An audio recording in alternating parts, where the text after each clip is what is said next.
Abdul Rahman Coley. That's my name. That's the name of this channel. And born in Africa, particularly Senegal. And I lived a decade of my life there, right?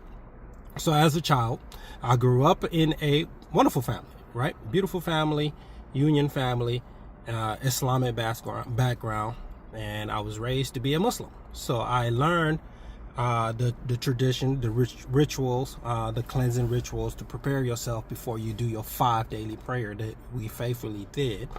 And I've practiced Ramadan when the month of Ramadan comes, where you fast from sunrise to sunset, and you do it throughout the whole month, and then the last day you celebrate the final holiday and purging of our sins, right? And then basically clean out the slate, and then we have a whole another year until the next Ramadan comes, right?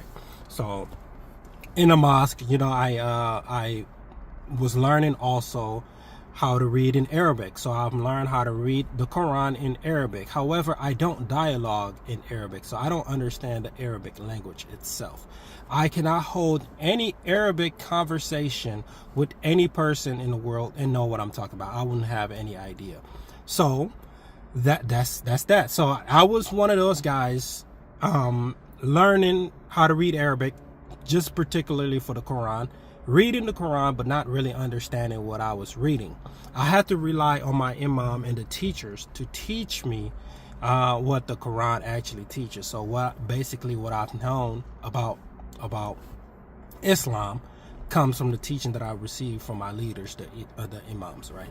So for the first decade of my life over there, that's where it was. Dad had a very important job. He was very well respected. We were pretty wealthy. We had a very nice home. We were the place where a lot of people like to come to, and you know, I had a very good upbringing over there. So I had a home, you know, very well fed. Nothing was lacking. Really, nothing was lacking. And I remember that my mother was in the USA because she was establishing business here.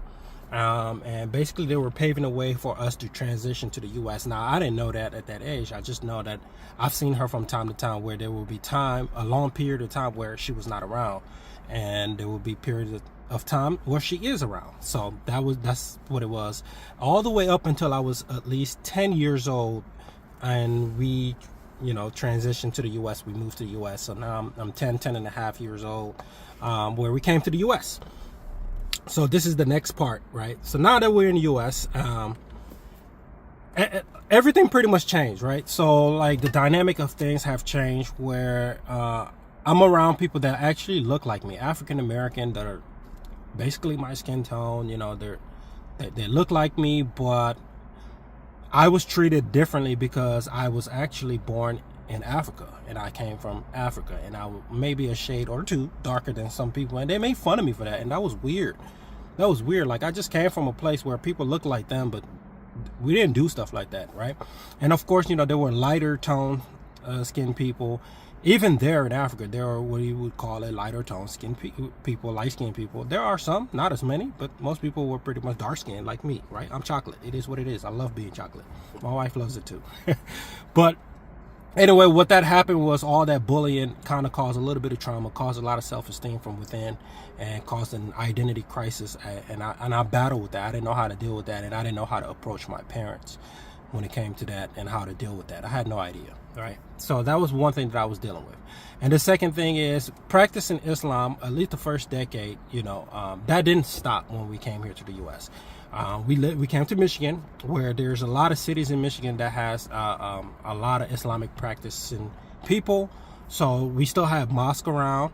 I still was able to continue my Quranic learning. I still had an imam that I was learning under, teaching me what I need to learn in the Quran. So that part didn't stop, right? There was just a cultural shift, right? That's what happened. But however, the foundation of Islam was still there when I came. So now, going forward to high school, I meet a girl.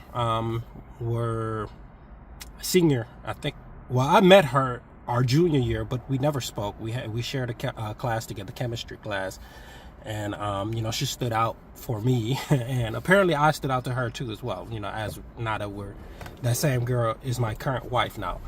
But I found her very interesting, and I was going to approach her. I told myself that I'm going to approach her. I told her that and one of my friends, and that I was going to approach her my senior year, which I did, and then we ended up hooking up together. And that basically started the journey between my relationship between me and her. And she invited me to come to church. And this was early in our relationship. We were still in high school, still finishing our senior year. She invited me to come to church, in which I agreed to do, right? But I don't know why I agreed. I knew I didn't have no desire to want her to go, but I didn't want to disappoint her. I didn't want to let her down. And ultimately, that's what I did. I let her down for 7 years. Even though I agreed that I would go to church, I never went to church for 7 full years. I never went to church after I agreed that I would go. And during those 7 years together, we experienced, a lot of good and also a lot of bad. And those bad was very big bad. There was, conflict between my culture, my family really, and my religious upbringing, being Muslim and Islamic. She had to endure so much that I didn't understand fully until later on through my family, my mother, etc.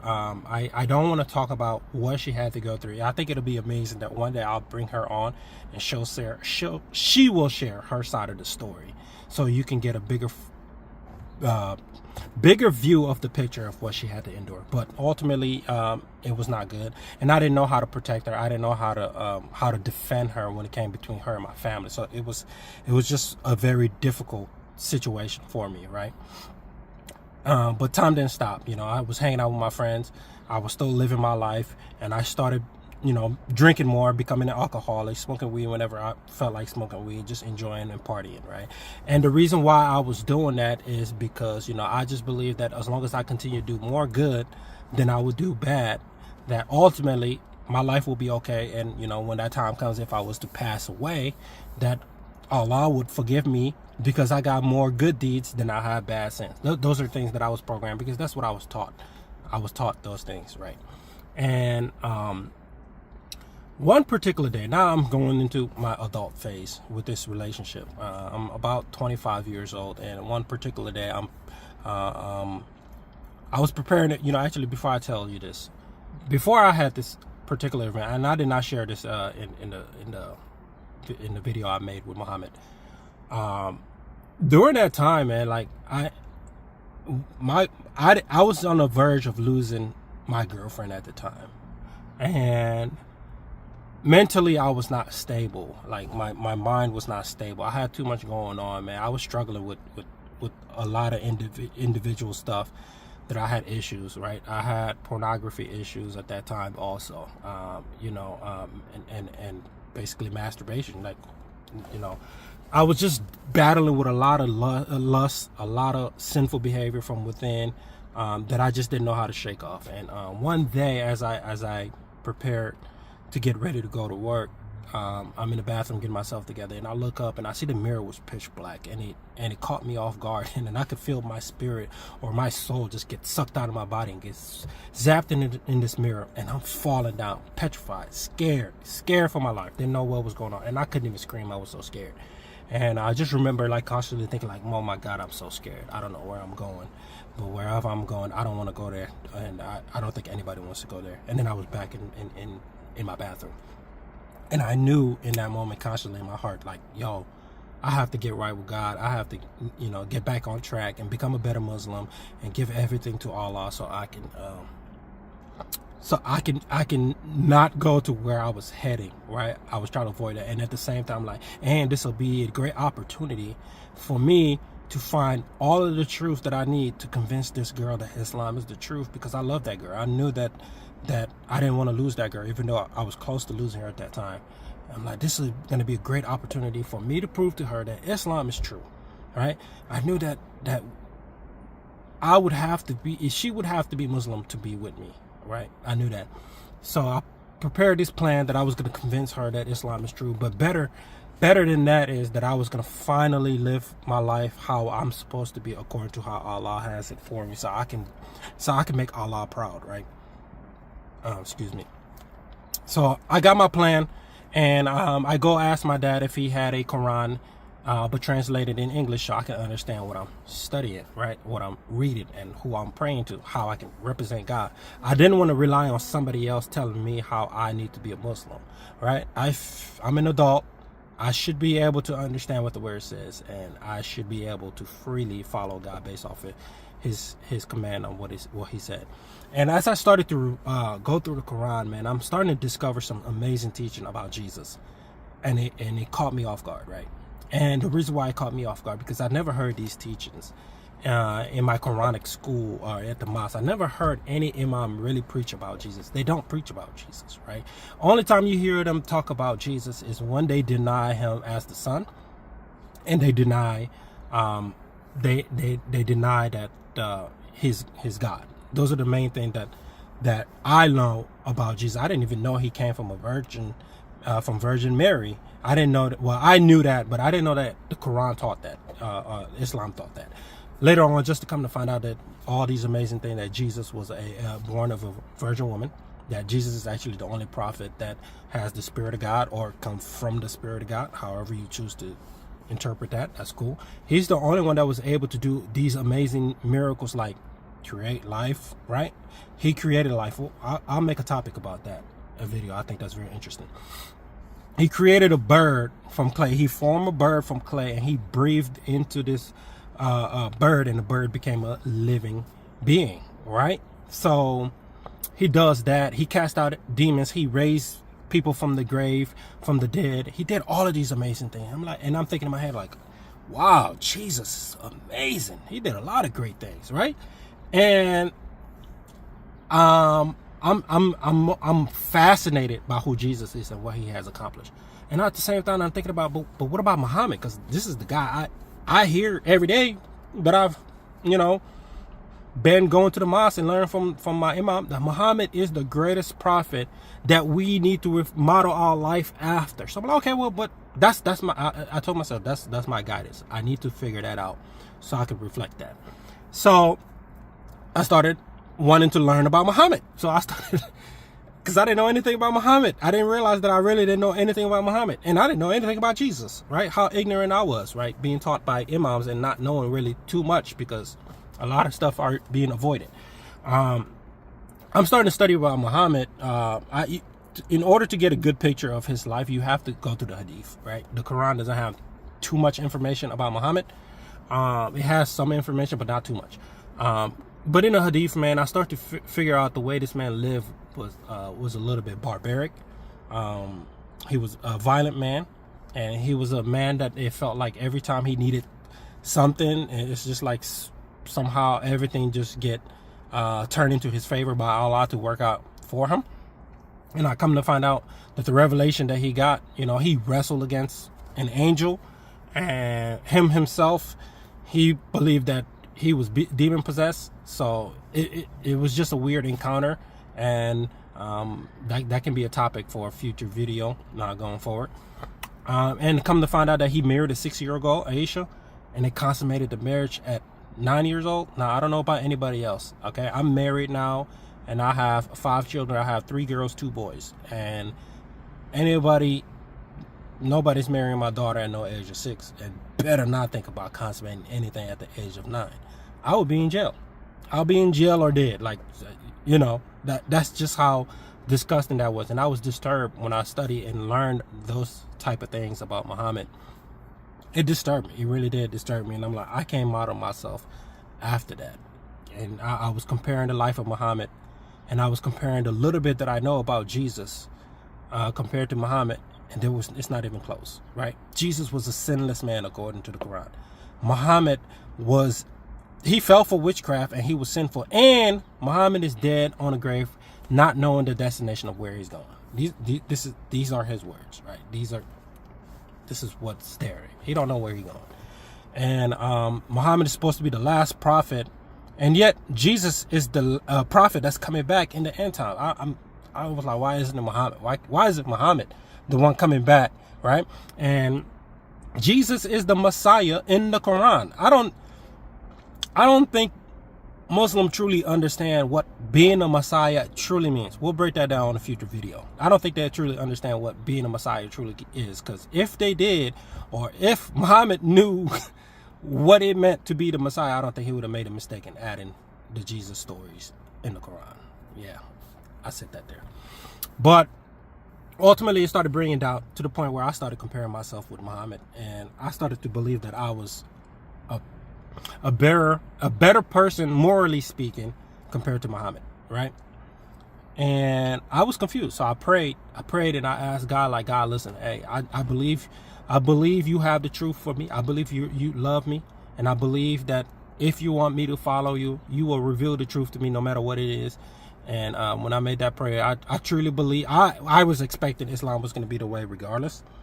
But I was open for it to be not the religion. I wasn't going to be blinded just because of something that I've known for 25 years, right?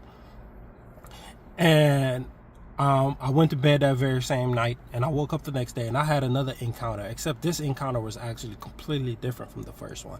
This time the encounter, I wasn't falling nowhere, and it wasn't pitch black, nor was I afraid. It was the opposite. I was somewhere where it was extremely bright. I mean, it literally felt like I was standing in the center of the sun, how bright it was. However, it wasn't piercing to the point where like I had to guard up my eyes to see. I could see clearly, even though it was extremely bright, and I can feel this amazing peace. I can feel this amazing love and grace and comfort. And it's just like a place you don't ever want to leave. And I'm thinking in my head, like, how did I get here? Like, where am I? And then moments later, I fix my eyes forward, and I see a man standing there with his arms stretched wide open, and I could see his skin was glowing. His clothes was white, his glory was very magnificent. I'm gonna give an example. Back then, when I used to watch worldly movies, there's a movie called Twilight, where they're vampires, where when they step in the sun and their skin glow. Imagine that, except magnified, right? Magnified by like 10, however you want to do it. But basically, that's how kind of was. He was glorified, and I noticed that all of these peace, this love, this comfort and brightness was coming from this man I was standing in front of, and his eyes was on fire. Like, it was like spinning in it was fiery circular flames that I could see, many different colors in there, and it was just piercing. And his hair was white, like pure white, the whitest pure I've ever seen ever in my life, and it was about shoulder length. And his feet was fire. It looked like it just came out of a furnace. Like it that's what it looked like. And I've never read the Bible, keep in mind, up to this point in my life. I've never read a Bible, but just the way the book of Revelation described him is exactly how it looked like. I can say that now because I've read it. And I hear this person say to me, "I'm calling you home. I love you. I'm calling you home." And I was back in my room. And I knew consciously that I just stood in front of Jesus Christ. I knew that wasn't Muhammad. I knew that wasn't Allah. Like, consciously, I felt in my heart and in my mind and in my spirit, I felt that God spoke to me there and told me who that was. He revealed that was Jesus Christ. But the stubbornness of me being Muslim, studying Islam, having all of the arguments that I've ever had of why Islam is true, all of that was basically, it was still there. I was still battling it. And ultimately, what it led me to do was call my girlfriend. Like, I think it was the following week, I called her. I asked her if I can go to church that's following Sunday. I think it was the following Sunday or 2 weeks. The time gap wasn't that big. I can't tell you exactly how long apart it was, but I asked her if I can go to church. And I ended up going to church on a Sunday, and I had an amazing time. I can feel the love of God there. I can feel that these people felt love and close to God. I can feel that these people love honoring their God, love worshiping their God. And I've never experienced that in any mosque that I ever went, in any Friday prayer I've ever went, in any Ramadan event I've ever went, in any Islamic cultural festivals. I've never felt anything like that. I never have. But it just kept leading to more confusions for me and more doubts. And I gotta admit, during that period, I really had a hard time pulling out of what I knew at this point can't be true anymore because of certain things that I've learned, at least up to that point. I've learned more things that we'll discuss further in this channel. So after I had that encounter, and I went to church, I ended up going back to church. And my first time at church was on Resurrection Sunday. Like literally, it was just amazing how things was working out. I ended up going back to church again for a second or the third time when I went back. And I remember the pastor was preaching a beautiful sermon. It was amazing, and people were in the spirit. Some people were screaming, shouting, some people was dancing, and some other people were praying in their prophetic language. And I remember the man saying, "Stand up, hold your neighbor's hand. God is about to sweep through your road and bless you, and change everything for you." And I remember I was there. My girlfriend at the time was in the spirit doing what she was doing. The person next to me was also in the spirit, knew what they were doing. So I just closed my eyes and I opened my eyes again, and I was the only one in the church again, except the pulpit where the pastor would stand and preach turned into a throne where he was sitting on the throne. Jesus Christ was sitting in the throne. He looked basically like how he looked when I saw him the first time. He was just sitting in the throne there and just staring at me with a huge smile on his face, and he never spoke to me. And at that moment, on that day, I broke down and I gave my life to Jesus Christ. I couldn't fight it anymore. I couldn't run away from it anymore. I gave my life to Jesus Christ on that day and was baptized in his name. And he completely set me free. And ever since that day, I get to experience something I've never experienced when I was a Muslim. And that is a true, genuine relationship with God, who is supposed to guide all mankind. When I talk to him and ask for guidance, he guides me. He responds back. He talks to me. He convicts me for things that I'm not supposed to do, right? And I've never felt anything so amazing. So it was one of the greatest moments of my life. And a little bit more time goes by. Maybe I would say about a year after that. And I want to share this part. There was a particular day, man, I was just working overnight at this time, and I just got off work. It's like 6 o'clock in the morning. I got off work. I got back to the house. It was about 6:30, 6:45. I took a shower, laid on the bed around 7 a.m. Woke up at like 9:30 a.m. It was like 2.5 hours. So normally I would be super tired, but I woke up energized after 2.5 hours sleep, just getting off work overnight. And I just knew something was gonna happen on that day. I did. And I started cleaning the house, man. Listen, let me tell you something. I'm not a cleaner, all right? The spirit had me cleaning the house. So I started cleaning the house, and I turned on some worship music. I started worshiping God like I've never worshiped before. And I heard the voice of God speak to me. Jesus spoke to me and said, "Call out my name like you never have." So I started calling out Jesus. And I started worshiping, and I started calling out Jesus. And I look outside I was in the bedroom when this was happening, but the door is open. It was an apartment, so I can see the front door, and then there's a kitchen right at the front door, and then like a hall, like a little walking path. And I could see a cloud of smoke coming in from the front door of the apartment. And then once all the smoke came in, it turned into a bird shaped like a dove. That's what it looked like. And then it came and got in my mouth and came in my belly and spun around in like a circle. And I could feel my body temperature rising as this is happening. And then I could feel whatever that came in, which I know now was the Holy Ghost, started coming out, and I started to speak in tongues. The Lord baptized me that day, speaking in tongues and with fire. And it was such an amazing feeling. And ever since then, God has basically pushed me to go into doing what he's called me. I was activated for basically ministry. And let me tell you something, man. Never a day in my life have I imagined that these hands will go out and be a substitute for what Jesus wants to do. I have laid hands on people. I have seen them get healed. I have seen miracles get done. I have seen demons get casted out. And I have seen people literally receive the gift of the spirits, and seen some people get delivered. And I never felt so fulfilled as such in my life. It was so fulfilling. I would make this decision 1,000 times over. And that's basically how Jesus came and changed my life. And now I'm a disciple of Jesus Christ. And my goals are to make more disciples, especially the Muslims that are in a journey. We're living in a time where God is giving dreams and vision. For me, it was visions. All right, I don't really get too much dreams, or maybe I just don't remember. If that's the case, please pray for me so that I may remember my dreams.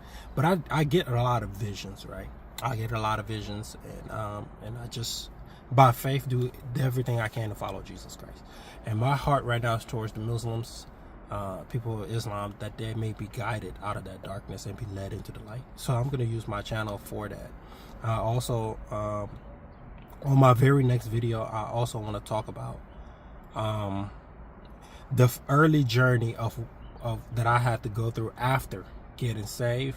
So there are going to be some people that are new to the faith, and I kind of want to help those people, right? Because I did have certain area that I needed some help with, but you know, I'm gonna definitely use that. But anyways, family, I wanted to just make sure I share a small portion of my video, of my testimony, and put it on my channel. I hope that it bless y'all. I'm gonna put a link of the interview I had with Muhammad, which talks, you know, I'm actually talking at a little bit slower pace so I can share more on there. But yeah, definitely do check it out. And also, I want to thank God for everyone that recently joined from that video. I want to just pray that the glory of Christ continue to go across the whole world and set people free in Jesus' name. That's my only assignment. That's the only thing I really care about. All right, that's the only thing I want to do going forward, really. So God bless you all. Thank you again for being part of this journey. Do me a solid, like the video. Please share it with some friends and family, and subscribe. That's all I ask for. I love y'all. God bless in Jesus' name. On the next one.